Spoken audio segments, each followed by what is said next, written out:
Достор, баарыңыздарга чоң салам. Каналыма кош келиңиздер. Сиздер менен мен Эльмира өзүмдүн даамдуу тамактарым менен бөлүшүп келем. Эгер видеолорум жакса, сөзсүз түрдө лайк басып коюуну унутпаңыздар. Ал эми мен жаздын жаандуу күндөрүндө жаңы чыккан картошкадан сонун тамак даярдадым. Эгер кызык болсо, видеонун аягына чейин көрүп, менен чогуу бирге болуңуздар. Алгач картошканы арчып, тазалап алабыз. Бул жерде болжол менен 1,5-2 килограммдай жарым аш кашык туз кошуп, үстүнө кайнаган сууну куюп, отко коебуз. Жана картошкабыз бышканча болжол менен 15-20 мүнөттөй кайнатып бышырып алабыз. Ал эми картошка бышканча биз селедканы тазалап алсак болот. Мен 2 селедканы алдым, туздалган. Алгач башын кесип салабыз, андан кийин ичин жарып, ичиндеги баардык ичи карындарын чыгарып, тазалап алгандан кийин муздак сууга чайкап, андан кийин сөөктөрүнөн акырын ажыратып алабыз.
Мына ушундай тез жана оңой жол менен балыгыбызды тазалап алсак болот. Калып калган анча мынча кылкандарын колубуз менен терип алып таштайбыз жана сыртындагы кабыгын сыйрып, балыкты дагы бир жолу муздак суу менен бир аз чайкап, бөлүкчөлөргө бөлүп кесип алабыз. Өтө ичке эмес, өтө калың эмес кылып жегенге ыңгайлуу болсо болду.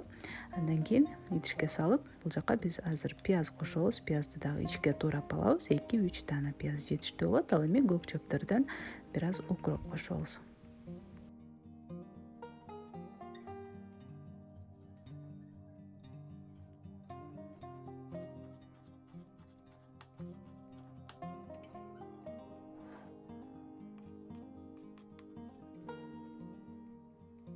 Татымалдардан бир аз кара мурч салсак жетиштүү болот жана 2 аш кашыктай өсүмдүк майын куюп, баардыгын жакшылап аралаштырып, азырынча коюп турабыз. Картошкабыз дагы бышып калды. Картошканы эң негизгиси эзип жибербей, убагында чыгарып алганыбыз жакшы болот.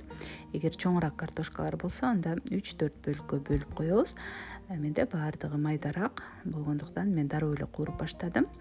Табага 40-50 граммдай ак майды салып, май ээрип баштаганда эле 3 тишче сарымсакты ичке туурап кошобуз жана сарымсак дагы күйүп кетпеши керек. Дароо эле картошкабызды сала берсек болот. Баардыгын тегиз кууруй беребиз. Улам тынбастан аралаштырып турабыз жана көпкө деле куурбайбыз. Болжол менен 4-5 мүнөттөй куурсак жетиштүү болот. Баардыгын татымалдардан өзүңүзгө жаккан татымалдарды кошосуз. Мен бир аз кара мурч жана кызыл таттуу калемпир коштум. Ошондой эле ак май дагы тез күйүп кеткендиктен 2 аш кашыктай өсүмдүк майын куюп, аралаштырсак жакшы тегиз куурулат.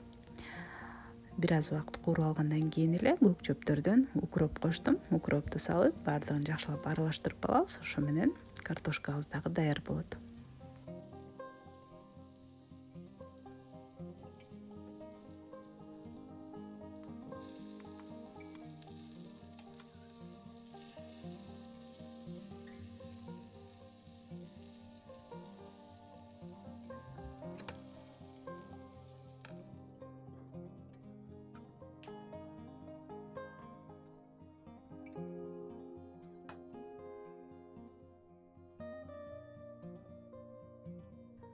Достор, мына ушинтип бүгүнкү тамагыбыз дагы даяр болду. Селедканын, ошондой эле пияздын ширеси картошкага сиңип өзгөчө даамдуу болот. Андыктан сиздер дагы сөзсүз түрдө жасап көрүңүздөр.